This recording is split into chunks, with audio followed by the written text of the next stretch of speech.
3 हमने क्यों इस्तेमाल किया और 13.2 क्यों आया। ये इसके बाद आपको मालूम होना चाहिए लोड, यानी कितना एम्पेयर हमारा लोड वहां पे रन कर रहा है या रन करेगा या चलेगा या लोड है। हो सकता है आप कॉपर लगा रहे हैं तो कॉपर के तरीके से कैलकुलेशन करेंगे, एल्युमिनियम अगर लगा रहे हैं तो एल्युमिनियम के हिसाब से कैलकुलेशन करेंगे। कि वीडी मतलब आपके वोल्टेज ड्रॉप से, और उसके बाद के 1.732 होता है, और ये हमेशा याद रहना चाहिए।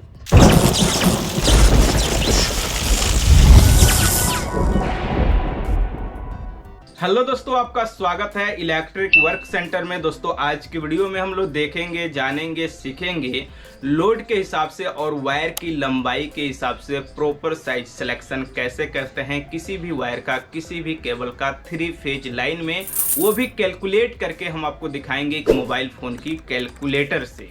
और 3 फेज में ये ध्यान रहे, सिंगल फेज की अगर बात करें तो इससे पहले हमने वीडियो बनाया है।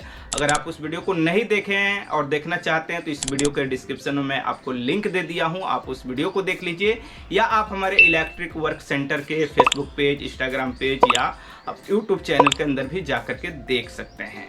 तो चलिए आज की वीडियो हम शुरू करते हैं। आपको कुछ पॉइंट यहाँ पे जानकारी होनी चाहिए और अच्छी तरह से ध्यान रहे। यहाँ पे कोई क्यों नहीं बताता है लोड के हिसाब से और वायर की लंबाई के हिसाब से आपका कितने mm का वायर लगेगा, कितना भी लोड हो। तो यहाँ पे कुछ चीज़ें होती हैं, जैसे आपका जो केबल और वायर है वह कहाँ पे लग रहा है, वहाँ पे नॉर्मली जो क्लाइमेट है उसकी टेम्परेचर क्या है, ओपन लग रहा है, अंडरग्राउंड लग रहा है, बेसमेंट में लग रहा है, तो ये सब भी जानकारी होनी चाहिए। लेकिन हम यहाँ पे जो तरीका आपको बताने जा रहे हैं ये बहुत ही सिंपल और आसान तरीका है। ऐसे वायर और केबल की कैलकुलेशन कई तरह से किया जा सकता है, लेकिन आज जो तरीका है बहुत ही सिंपल, आसान और सही तरीका है आपके लिए। कहीं पे भी आप इसका उपयोग कर सकते हैं और आप अपने काम को कर सकते हैं। जो आप नॉर्मली किसी फ्लैट के अंदर काम करें, किसी वेल्डिंग के अंदर काम करें, किसी मॉल के अंदर काम करें, किसी घर के अंदर काम करें, चाहे मेन वायर आप निकाल रहे हैं, लोड के हिसाब से यहाँ पे वायर और केबल का साइज हम निकाल के दिखाने वाले हैं। तो चलिए यहाँ पे आपको कुछ पॉइंट समझने की जरूरत है। वीडियो को स्टार्ट करते हैं। सबसे पहले आपको मालूम होनी चाहिए वोल्टेज एक वैल्यू और एक मान्य या कोई भी थ्योरी के अंदर इस्तेमाल करने की बात करें 3 फेज लाइन में तो 415 वोल्ट या 440 वोल्ट को लिया जाता है। ऐसे वोल्टेज फिक्स नहीं होता है। जब रन करता है कोई लोड तो उस समय 380 वोल्ट पे भी चलता है, 400 वोल्ट पे भी चलता है, 415, 418, 20, 25 कुछ भी हो सकता है 400 के आसपास। लेकिन परफेक्ट जो एक कैलकुलेशन है वो आपका 415 और 440 ही होता है। ये इस वैल्यू को लेकर के काम किया जाता है। उसके बाद आपको मालूम होना चाहिए लोड, यानी कितना एम्पेयर हमारा लोड वहाँ पे रन कर रहा है या रन करेगा या चलेगा या लोड है। उसके बाद आपको मालूम होनी चाहिए वायर की लेंथ, कितना मीटर लंबा हमारा लग रहा है। ये हो गया। इसके बाद आप कॉपर लगाना चाहते हैं या एल्युमिनियम, हो सकता है आप कॉपर लगा रहे हैं तो कॉपर के तरीके से कैलकुलेशन करेंगे, एल्युमिनियम अगर लगा रहे हैं तो एल्युमिनियम के हिसाब से कैलकुलेशन करेंगे। तो चलिए अब यहाँ पे प्रैक्टिकल हम आपको एक मोबाइल फ़ोन की कैलकुलेटर लेते हैं और इससे आपको कैलकुलेट करके यहाँ पे दिखा रहे हैं। अच्छी तरह से यहाँ पे आपको समझना है। सिंपल तरीका से हम समझेंगे किस तरह से एक मोबाइल फ़ोन की कैलकुलेटर से कैलकुलेट करते हैं और फार्मूला क्या होता है। सिंपल हमने लिख दिया है V बराबर वोल्टेज, I बराबर एम्पेयर या करंट भी लिख सकते हैं, L मतलब length of wire and cable, K का मतलब कॉपर या एल्युमिनियम इस्तेमाल करना चाहते हैं, VD मतलब वोल्टेज ड्रॉप। अब यहाँ पे क्या करेंगे, फार्मूला सबसे पहले आपको समझने की जरूरत है। जब 3 फेज होता है तो √3 आपका लगता है, ये मल्टीप्लाई किया जाता है आपके I यानी करंट से, इसको मल्टीप्लाई किया जाता है L से यानी लेंथ ऑफ वायर मीटर में, उसके बाद इसको डिवाइड किया जाता है आपकी VD मतलब आपके वोल्टेज ड्रॉप से, और उसके बाद K आपको ये कॉपर है या एल्युमिनियम है। अब यहाँ पे याद रखने वाली बात है, ये जो है आपका √3, इसकी वैल्यू जो है 1.732 होता है और ये हमेशा याद रहना चाहिए। इसके बाद मल्टीप्लाई ये I जो है हम मान लेते हैं कि हमारा 55 एम्पेयर का लोड है, आपका जितना है उतना लिखिए। उसके बाद फिर मल्टीप्लाई एल, एल मतलब लेंथ ऑफ कितना मीटर वायर है, 50, 100, 10 जो लिखना हो, हम 80 लिख लेते हैं। ठीक है, आपका जितना मीटर है जितना एम्पेयर है वो लिखिए, बाकी ये फार्मूला सेम इस्तेमाल होगा। अब उसके बाद बात करते हैं वीडी, वोल्टेज ड्रॉप। अब वोल्टेज ड्रॉप हम मान लेते हैं हमारा जो सिस्टम है वो 440 वोल्ट से चल रहा है। 415 से भी आप कर सकते हैं, 410 सेम तरीका होगा। सबसे पहले हम क्या करेंगे, यहाँ पे 440 लिखेंगे, ये इसको भाग दे देंगे 100 से, और ये 4.4 आया। अब इसको मल्टीप्लाई कर देंगे 3 से। ठीक है, ये आ गया हमारा 13.2। अब ये 3 हमने क्यों इस्तेमाल किया और 13.2 क्यों आया, ये जानना जरूरी है। 3% मिनिमम वोल्टेज ड्रॉप, कोई भी लोड हम जब रन करते हैं ना तो वोल्टेज ड्रॉप होना ही है, तो ये आपको लेना पड़ेगा। वोल्टेज ड्रॉप 5% भी लिया जाता है, इसको मल्टीप्लाई करेंगे के।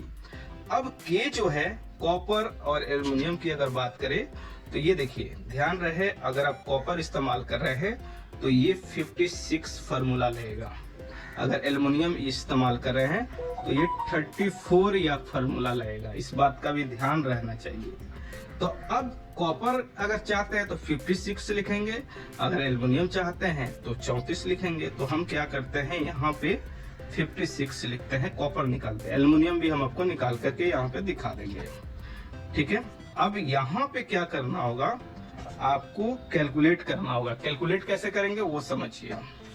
सबसे पहले 1.732, इसको मल्टीप्लाई करेंगे 55, फिर मल्टीप्लाई करेंगे 80, और ये बराबर करके जितना आ रहा है वो हम सबसे पहले लिखेंगे 762.0.8। ये हो गया। अब इसको फिर डिवाइड आपको इसको करना है, तो इसको कैसे करेंगे, सबसे पहले यहाँ पे 13.2 है, इसको मल्टीप्लाई करेंगे 56 से, और ये जितना आएगा उतना सबसे पहले हमें लिखना होगा यहाँ पे 739.2। अब ये पॉइंट वाला हटा भी सकता है, लेकिन रखेंगे इंक्लूड तो बेटर रहेगा।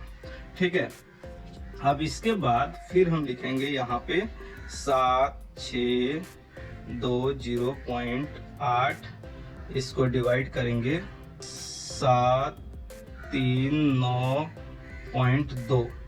इसके बाद आंसर जो आ रहा है ये हमारा 10 mm का वायर यहाँ पे लगेगा, और 0.3095।